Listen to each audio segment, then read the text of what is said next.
Eine etwas weniger erfolgreiche Testfahrt mit unserer sonst so treuen roten Rakete.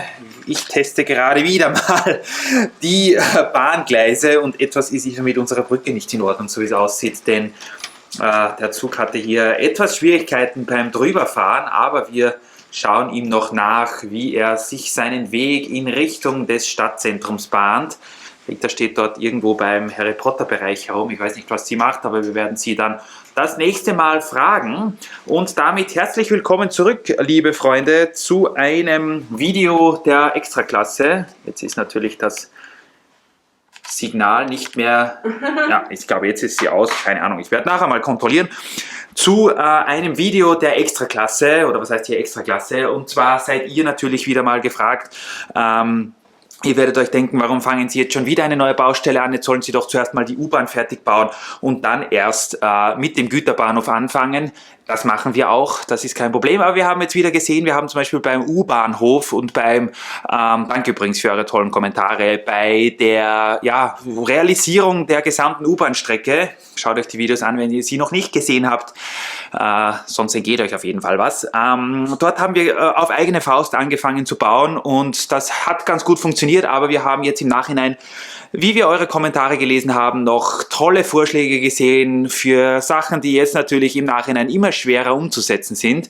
Deswegen habe ich mir gedacht, der Güterbahnhof ist schon längere Zeit ein Thema, welches ich angehen möchte. Und ich habe ein paar Ideen dazu, ein paar Vorschläge. Ihr habt aber bestimmt auch irgendwelche coolen Gedanken dazu und da möchte ich euch nochmal das Areal in seiner Gänze präsentieren und dann meine, bescheidenen Vorschläge dafür präsentieren und ihr könnt mir dann ja schreiben. Rita hat gesagt, das ist ein Thema, welches sie nicht interessiert. Also ist das was, womit wir uns beschäftigen können. Und ich habe mir gedacht, ich zeige euch das heute mal und wir werden schauen, was sich hier so machen lässt. So, die rote Rakete ist dort vorne jetzt irgendwo hängen geblieben, glaube ich, aber das macht nichts. Wir haben also Folgendes, das Hauptgleis kommt hier relativ knapp an dieser Ecke über diese Brücke drüber, geht dann ganz professionell über diesen Teiletrenner. Das ist jetzt nur als Stütze, weil ja natürlich die Brücke etwas höher ist als die normale Bodenplatte wäre, geht hier in einer Rechtskurve unter diesem roten, coolen 9 Volt Kran durch und dann relativ zielstrebig und gerade nach vorne. Es kommen immer von links und rechts weitere Abstellgleise hinzu. Wir haben hier ein Abstellgleis, welches ganz professionell bis fast dort nach hinten geht. Das ist für den Horizon Express mehr oder weniger mal vorreserviert und dann haben wir hier natürlich links und rechts jede Menge Abstellgleise, Verladegleise und so weiter, wo sich einiges tut. Folgendes, und zwar, dass diesen Hauptschienenstrang, den können wir jetzt mit den aktuellen Schienen, die Lego zur Verfügung hat, nur sehr schwer ändern. Das war schon so eine Heidenarbeit. Vielleicht ändert sich das, wenn jetzt FX Bricks mal mit irgendwelchen coolen 9 Volt Radien rauskommt. Die haben wir ja schon längere Zeit auf unserer Wunschliste, aber die sind irgendwie noch nicht lieferbar gewesen. Wir müssen uns das mal ansehen, dass wir hier mit ein paar anderen Schienenradien probieren, hier durchzukommen und dann könnten wir auch vielleicht diesen Schienenstrang hier noch ein bisschen verändern. Jetzt räumt Rita irgendwelche Säckchen dort vorne aus, ich weiß nicht. Ich glaube, wir müssen dieses Video noch zu ihr schauen. Nein, wir lassen sie mal. Hier am Ende stehen 4 Stück der Lokschuppen, die auf jeden Fall auch stehen bleiben werden. Also es könnte sein, dass wir sie noch umstellen, aber die werden nicht das Layout verlassen. Und dann haben wir also hier mehr oder weniger viel Abstand zwischen diesen Gleisen. Ich habe mir gedacht, das soll irgendwie so cool aussehen wie damals die 9 Volt Reklamen, diese Werbeprospekte, die es immer gab. Da hat das immer so cool ausgesehen mit den Zügen, wie sie gerade verladen werden und so weiter. Ich habe jetzt das also hier so gemacht, dass hier zum Beispiel die 4559 gerade beladen wird für die nächste Fahrt. Die Passagiere sind schon eingestiegen, wie ihr gesehen habt. Hier wird gerade noch Gepäck aufgeladen und auch noch einer dieser Schlafwagen wird angeliefert, weil ja vielleicht noch mehr Buchungen auf Schlafwegen waren als für die normale Passagierklasse. Dasselbe ist hier mit dem moderneren 4560, wenn ich mich nicht täusche, oder 61, je nachdem ob mit oder ohne Trafo, wo auch gerade beladen wird hier, oder hier wird entladen, hier fährt gerade ein Auto runter. Und auf der anderen Seite hier zu unserer Linken ist der Güterbahnhof, nämlich wirklich der Güterbahnhof, wo wir die Burlington Northern haben, die ihre Container zieht und dann jede Menge andere Lego-Güterzüge, die in den letzten Jahren so auf den Markt gekommen sind. Ihr seht, die Gleise sind relativ voll. Das ist halt auch natürlich den Grund, warum wir jetzt einen Schattenbahnhof irgendwo mal unter der Platte bauen wollen. Es wäre auch cool natürlich, wenn wir hier irgendwie unter die Platte kommen könnten und dann irgendeinen Bereich unter dem Winterdorf zum Beispiel als Schattenbahnhof hernehmen könnten. Was ich mir jetzt gedacht habe, ist diese Anordnung dieser Kräne gefällt mir eigentlich sehr gut. Das ist zwar bisschen ein Durcheinander auf den ersten Blick, aber es ist schon ein bisschen durchdacht, dass jede Straße hier noch frei befahrbar ist und dann gibt es aber immer wieder diese Verladekräne, die sind zum Teil leider ein bisschen aus der Bahn oder von ihrer ursprünglichen Position gerückt worden beim Bauen, beim, ich weiß nicht was, Fliesen und so weiter. Apropos Fliesen, ich habe mir ursprünglich gedacht, dass wir hier, ihr seht, der Boden dieser Güterbahnhofsanlage ist ja hellgrau. Das sind lauter hellgraue Baseplates, die passen sehr gut zu den alten Straßenplatten, die wir dort drüben haben und auch auf der anderen Seite, wo wir gleich hingehen werden. So, jetzt weiß ich wirklich nicht mehr, was Rita macht. Sie kommt jetzt gerade beim Bauernhof aus der Montageluke heraus. Ein Ort, wo man sie nur sehr selten sieht. Echt? Und das verheißt normalerweise nichts Gutes, wenn sie dort ist, aber ich bin jetzt mal vorsichtig optimistisch, dass sie dort etwas Cooles aufbaut. Zurück zu den Fliesen. Ursprünglich habe ich mal gedacht, dass wir das ganze Areal entweder in hell oder in dunkelgrau fließen werden, da das einfach ein bisschen schicker aussieht, ein bisschen sauberer. Ihr kennt ja unseren Zugang. Natürlich, Lego-Steine haben Noppen, die sollen auch Noppen haben, aber es sieht einfach total cool aus, wenn ihr bei uns in die Innenstadt schaut oder teilweise auch in andere Bereiche zum Meer, wenn das gefliest ist. Das heißt, ursprünglich wollte ich den gesamten Bereich hier rund um die Gleise entweder hell- oder dunkelgrau fließen, vielleicht auch mit irgendwelchen Spuren, damit die Lastwagen wissen, wo sie hinfahren können. Zum Beispiel hier vorne, wo dieser kleine grüne Lastwagen steht, müsste man wahrscheinlich eine Hinweistafel machen, dass rechts nur ein Lagerplatz ist, wo es nicht weitergeht und links der Weg zur Straße zurück ist. Das ist jetzt natürlich meine Frage auch dann, was wir mit den Gleisen machen, ob wir die ein bisschen aufbocken sollen. Ihr seht, und das ist auch zum Teil das Problem, warum uns die Züge manchmal ein wenig entgleisen, obwohl wir das nicht so gerne haben. An manchen Stellen ist die Gleisanlage um eine Plate erhöht oder um eine Fliese. Das hat den Hintergrund, dass wir, damit uns das Layout nicht noch mehr verrutscht, als es schon passiert ist, wir haben das ganze Layout jetzt, bis auf ein paar Ausnahmen, hier mit Plates oder mit Fliesen zusammengedrückt, dass sich das nicht mehr verschieben kann. Es ist sehr gefährlich, wenn man baut, dass man stößt wo an, man verschiebt etwas und es 2 Meter weiter verschieben sich Bodenplatten mit oder die Gleise verschieben sich und irgendwann haben wir den Salat und es ist ein komplettes Chaos. Wir wollen also, und das ist auch der Grund, warum zum Beispiel hier dieser Teiletrenner so professionell herumliegt, das gesamte Schienenmaterial noch mit mindestens einer Schicht Plates oder Tiles untergraben oder wie auch immer man sagt, dass wir hier so mehr oder weniger ein Gleisbett haben. Das würde dazu kommen und uns vielleicht den Anblick des Schienenmaterials hier noch ein bisschen mehr versüßen, als es das ohnehin schon macht. Die Frage ist natürlich, sollen wir diese Zwischenräume hier so lassen, wie sie sind? Soll da irgendwas aufgebaut werden? Ich habe mich schon versucht an diversen kleineren, ja, mehr oder weniger erfolgreichen Containerregalen, so wie das hier zum Beispiel. Wir haben extrem viele, die waren mal bei einem Konvolut dabei. Oder habe ich die auf eBay gekauft? Ich glaube, die hat es mal auf eBay ganz günstig gegeben. Auch hier zum Beispiel mit etwas exotischeren Teilen ein Containerregal. Auch hier jede Menge Autos, ihr seht es.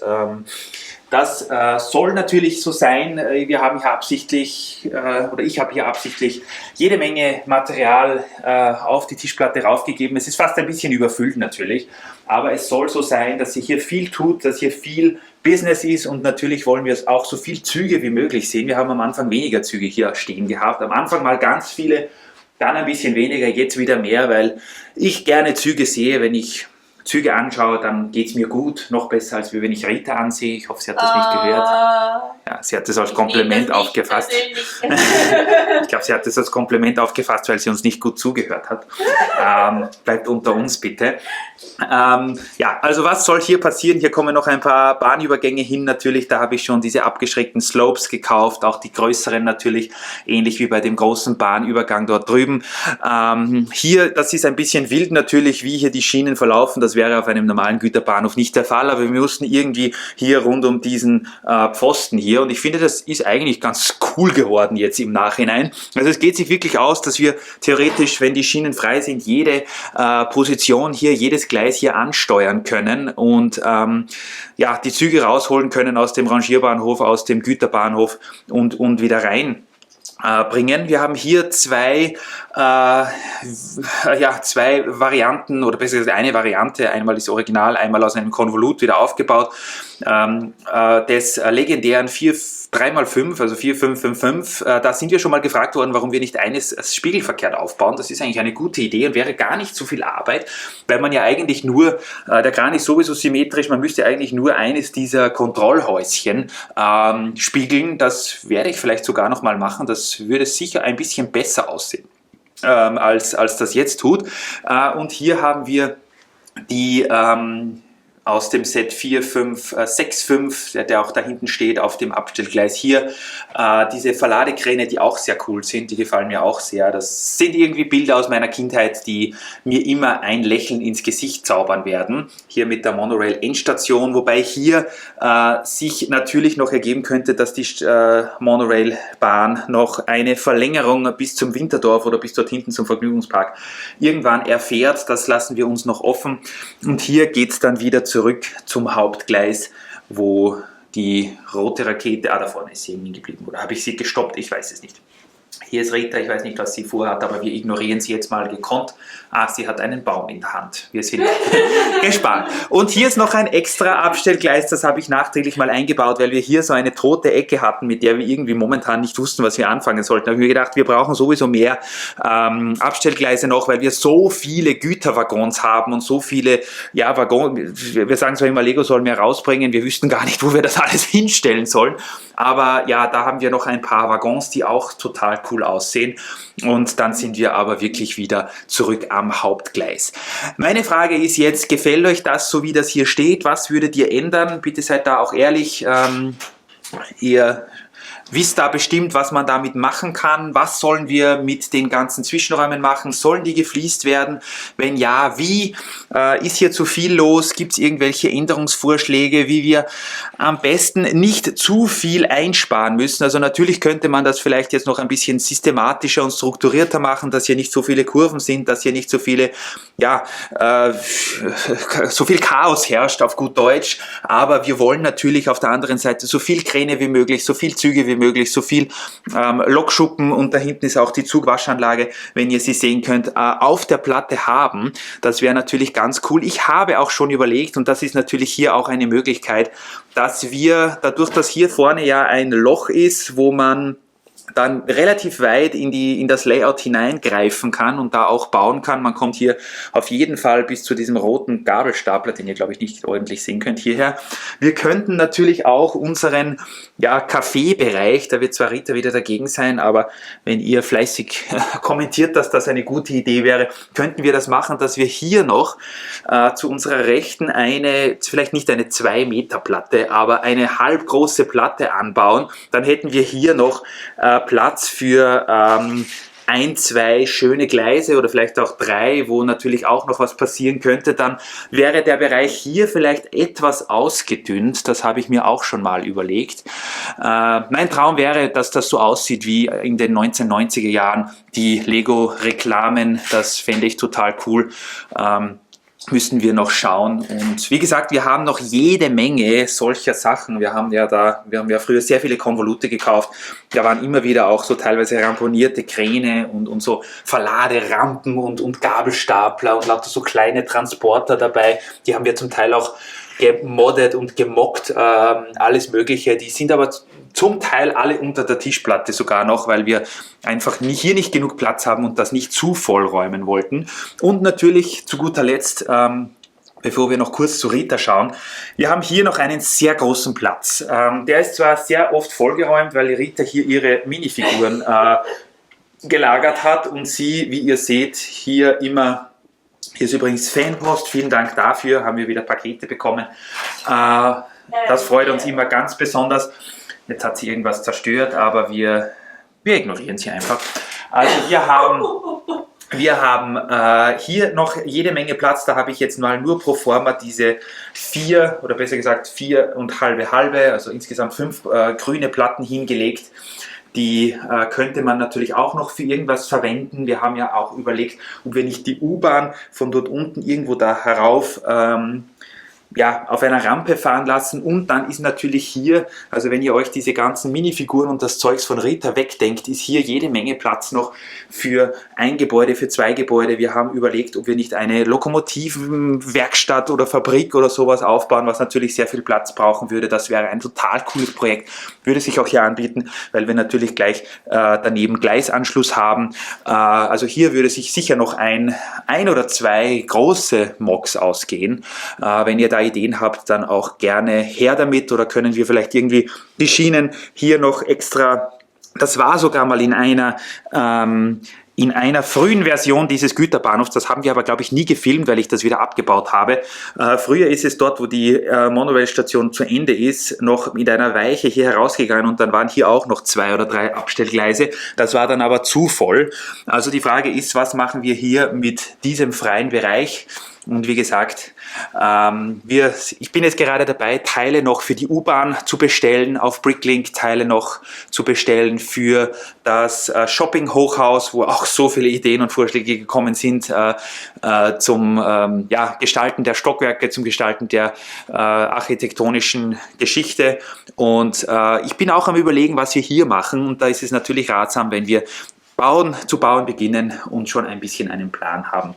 Und genauso auch schon vielleicht die Teile dafür. So, und jetzt schauen wir zu Rita, sie ist irgendwie sehr skeptisch, irgendwas ist passiert und ich will jetzt, glaube ich, gar nicht wissen, was. Ich hatte ja noch eine meiner romantischen Szenen im Park eingebaut. Jetzt wollte ich einen extra Baum in den Park bauen, weil ich mir gedacht habe, das passt da eigentlich. Und jetzt ist der gute Mann vom Ast erschlagen worden, was dieser Szene wieder eine ganz andere Wendung gibt, denn nun ist sie nicht entzückt und reißt deswegen die Arme nach oben, sondern schockiert, denn ihr Tinder-Date vielleicht, wer weiß, ist leider gerade vom Ast. Ja, und ich habe vor ein paar Videos, ich weiß nicht wann das war, auch angemerkt, dass ich gerne den Park mal fertig bauen möchte. Ihr seht es, Rita zerstört den Park gerade, ja, also ganz professionell. Wir werden sehen, wie es weitergeht. Ja. Ja. Ich sage dazu nichts mehr, sondern ich werde mich jetzt von euch verabschieden. Mein Ratschlag geht heute nicht unter einen Baum durch. Speziell nicht, wenn ich in der Nähe bin. Diese Frau zerstört mehr, als sie baut. Aber gut, wir kennen sie, wir lieben sie. Und ich bin mir sicher, wir werden das wieder hinbekommen. Ja. Okay. Bis dahin, macht es gut. Lasst eure Züge fahren, vielleicht etwas professioneller als wir die Rote Rakete, denn das war eher nichts. Ich wollte eigentlich, dass sie ihre Runden dreht, während wir hier reden und immer wieder so cool vorbeifährt bei uns und wir dann drauf filmen können und sagen, wow, die Rote Rakete fährt wieder vorbei. Das hat irgendwie heute nicht so geklappt, aber vielleicht beim nächsten Mal. Und ja, wir schauen jetzt, was Rita hier angerichtet hat, und dann sehen wir uns bald wieder. Bis demnächst. Tschüss.